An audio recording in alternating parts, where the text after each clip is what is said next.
The sense when she speaks that there is a desire of some forces and some structures that want to keep people down, that would like to make her fearful, and yet she continues to say, I will rise, we will rise. I do think the pronoun's important because none of us rise by ourselves, we rise because we have community. The thing that affects me the most about that is there are forces at work that try to keep people down.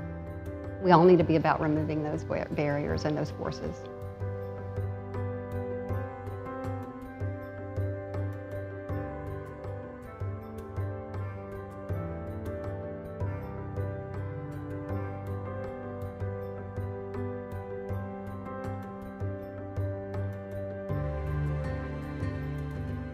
My name is Kaki Friskics-Warren.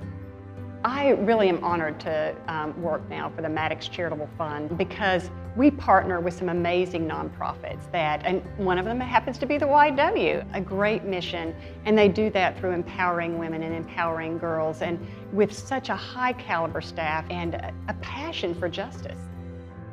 I grew up in a ranching family. In fact, my sister and I still run the ranch. I love that kind of conservation, being able to be in working with wildlife. I was a vocal performance major. I thought I was going to, sing for life. Don't ask me to sing, I don't do it anymore. My first taste of kind of nonprofit work was my mother being a field executive and working with volunteers and with boards and with fundraisings. One of the things that inspired me to do the work that I do is the theological education that I was given, and particularly around liberation theologians who are constantly talking about not just how do you help an individual, but how do you change the systems that keep people disenfranchised, keep people on the outside. If you want to be in the presence of God, then you have to be where God is. There's more that people have in common than they have that are different. We have to reach beyond what is our comfort zone and truly try to reach where other people are. One of the things that attracted me to come to Nashville was there were 7 state prisons and 3 metro jail facilities. This was a place where I felt like I had an opportunity to have an impact. I had volunteered to be matched with someone on death row to be a visitor. A friend of mine, Jeff, took me out there to meet Ron Harries, who I then visited every week for 32 years until he died in prison. It's just a very hollow place to be.